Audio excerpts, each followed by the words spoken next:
Olá, galerinha do quarto ano, tudo bem com vocês? Com fé em Deus tá tudo bem, não é isso, gente? Então vamos mais uma aula de artes, hoje segunda-feira, começando com todo o gás, descansou no final de semana, não é isso? Então vamos assim abrir a segunda-feira, já na sexta, querendo acabar a semana já, mas estamos começando a semana. Então vamos abrir a segunda-feira assim com bastante energia, assistindo às aulas, fazendo as atividades e enviando para o e-mail da professora, que é a sua professora. Quem é meu aluno vai mandar para mim, quem é aluno da tia Daniela vai mandar para o e-mail dela. Outra coisa, gente, um aviso muito importante que a tia sempre vai estar dando esse aviso, falando sempre sobre isso. Mandem as atividades de inglês para o professor Cairon. Ele fica muito feliz quando vocês mandam as atividades, porque ele tem como corrigir e lançar a nota de vocês. Não esquece. É o mesmo e-mail que você manda para mim ou manda para a tia Daniela, só que você tem que botar num arquivo diferente. Põe lá atividade de inglês, professor Cairo, e bota o seu nome para que quando ele for lançar as notas do terceiro bimestre, ele saiba de quem está se tratando aquela atividade, tá bom? Agora vem comigo aqui para a gente poder ver um pouco sobre personagens invertidas.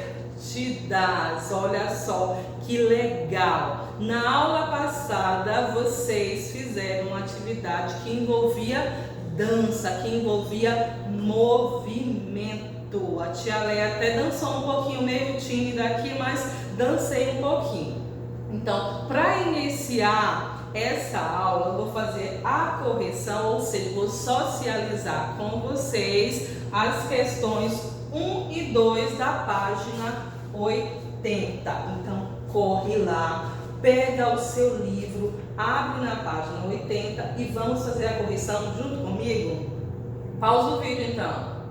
Isso, pausou, já pegou, abriu na página 80 e vocês vão fazer a correção junto comigo, tá bom? Não precisa estar todas as palavras igualzinho o que eu coloquei aqui, mas se tiver parecido, tudo ok, tá bom, gente? Então, a primeira pergunta que estava no livro, na verdade, na página 80, diz bem assim: reflita sobre suas ações individuais e coletivas com relação à idealização e execução da dança. Responda as questões a seguir. Eu coloquei só as duas primeiras porque as outras são respostas pessoais. Aqui está dizendo para você dar a sua opinião, mas no contexto do conteúdo. Por isso que eu coloquei essas duas, tá bom, gente?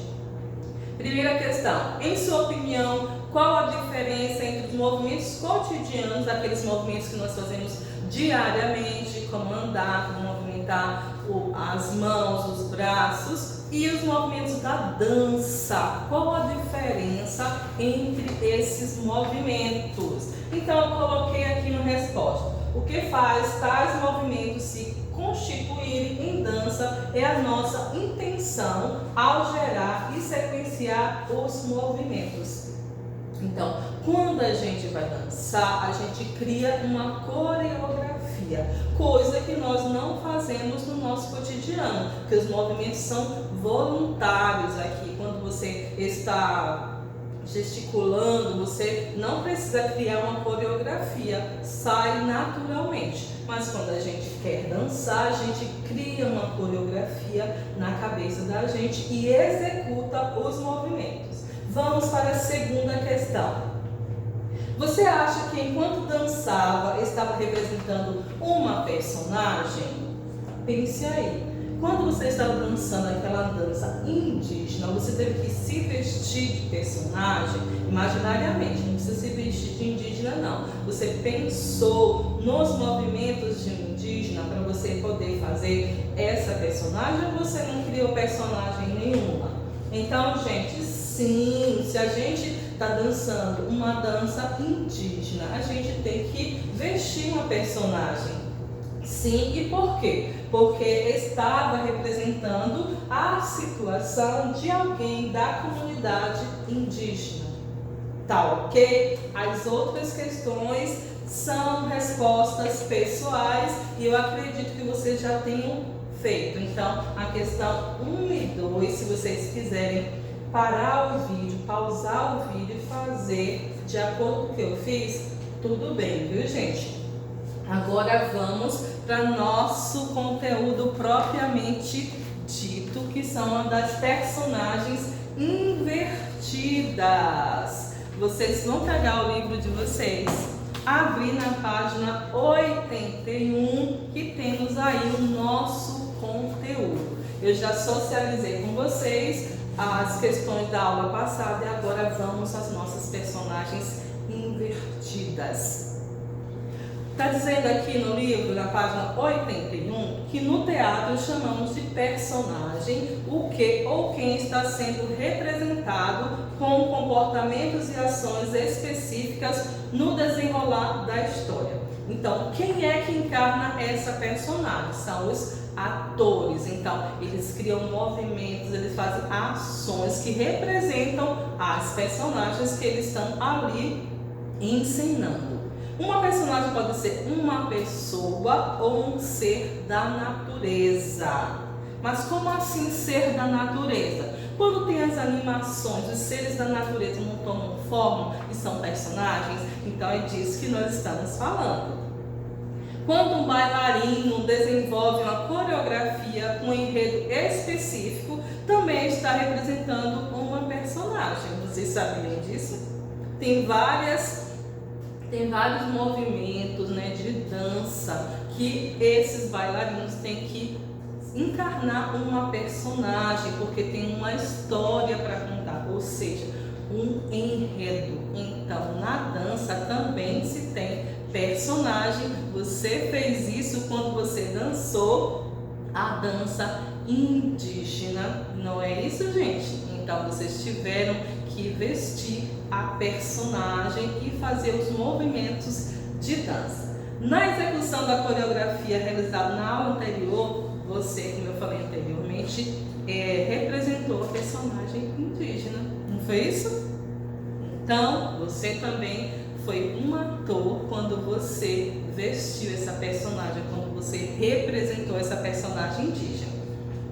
Personagens também podem aparecer em histórias, em narrações, em poemas ou em acontecimentos descritos no jornal. Então, quando você lê um livro, também você pode achar personagens, não somente numa peça de teatro, né?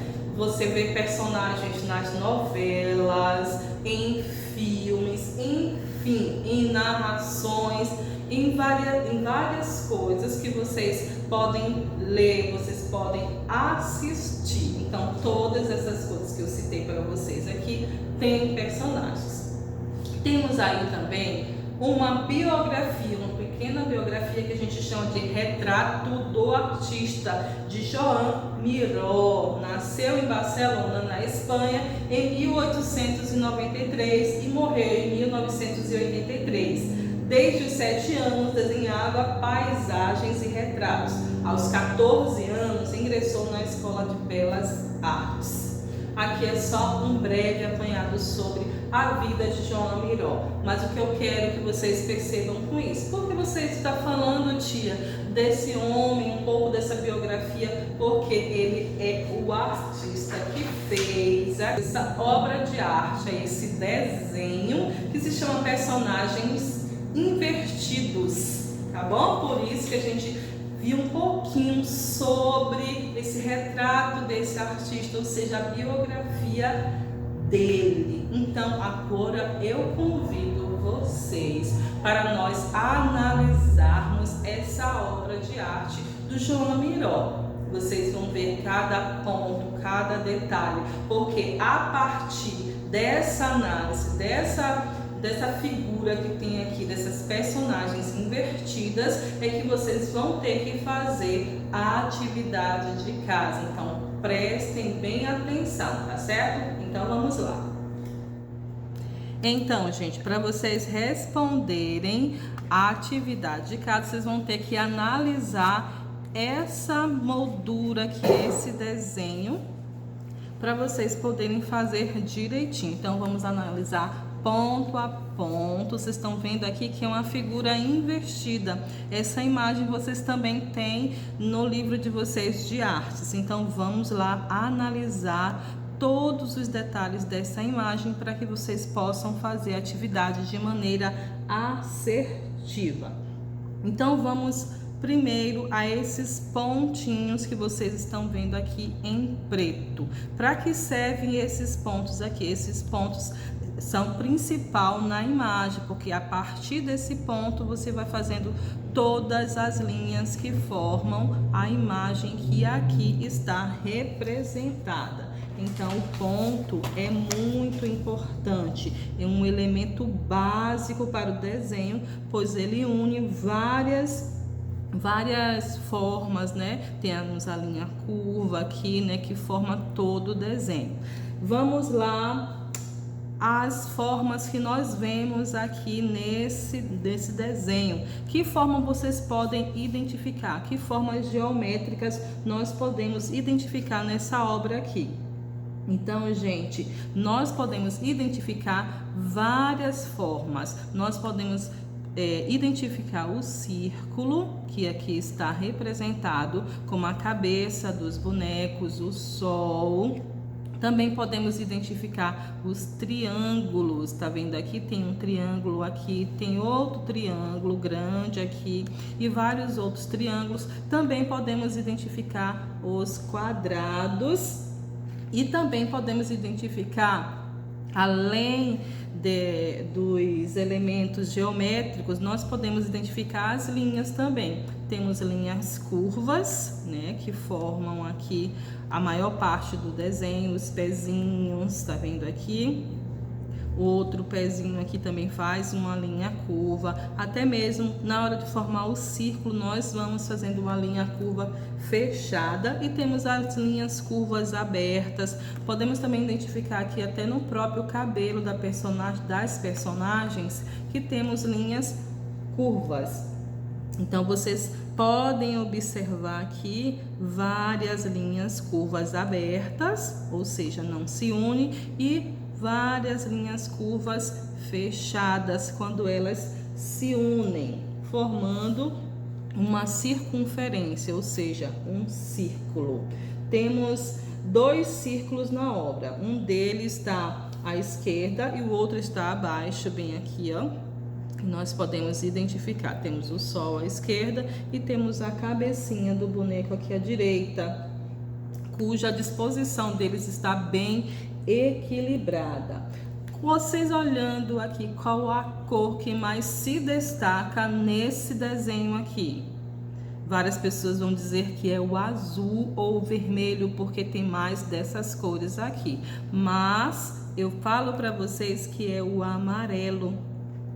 Mas por que, tia, a senhora fala que é o amarelo? Porque o amarelo aparece uma única vez, mas ele está centralizado. E tudo que está centralizado chama mais a atenção da gente do que as outras cores, que tem muitas vezes aparecendo, mas não estão no centro do desenho, dessa obra de artes aqui. Vamos lá, quais são as cores que mais aparecem? As cores primárias, aquelas que não tem mistura de outra cor. Temos aqui o vermelho, que é uma cor primária, e temos também o amarelo. Cor primária não tem mistura de outra cor. Mas tia, e o azul? Esse azul que vocês veem aqui, ele não está puro, ele tem mistura, ele dá origem a outra cor. Temos aqui o verde, que também está misturado com um pouco de azul, por isso que ele está tão forte. E temos aqui o lilás, que também está misturado nessa obra aqui, nessa composição. Tá certo, gente? Então o verde está misturado, que é uma mistura de azul com o amarelo e deu o verde. E temos aqui o lilás também, que é uma mistura, o lilás ou roxo, né? Que é a mistura de vermelho com azul. Então, para vocês responderem as questões da página 83, vocês vão ter que pausar o vídeo e ver toda essa análise dessa obra aqui de arte, para que vocês possam responder, porque todas as perguntas estão relacionadas a essa obra que se chama Figura Invertida, tá bom, gente? E aí, gente, vocês viram o quanto é importante analisar uma figura de um artista, nesse caso uma figura invertida, que parece sempre que está de cabeça para baixo. A gente não sabe quem é que está com a cabeça para baixo, quem é que está de cabeça erguida aí, mas a gente pode analisar ponto a ponto. Qual a importância dos pontos, qual a importância das linhas, que são linhas curvas, abertas ou fechadas, as cores que aparecem, se são cores primárias ou secundárias, e também tivemos aí as formas geométricas, aquelas formas geométricas tão conhecidas por nós desde a educação infantil até o presente momento. Eu espero que vocês tenham gostado da aula e vocês possam ter pausado o vídeo para vocês poderem ter entendido um pouquinho sobre a vida do artista João Miró e também dos desenhos que ele fazia. A arte está em tudo, está em nosso cotidiano e também está no nosso cotidiano, que eu já falei, também está nas coisas que nós estudamos, né? Na natureza também. Então, gente, vamos lá! Vamos estudar arte. Então eu fico por aqui e até a nossa próxima aula e fiquem com Deus. Tchau, tchau.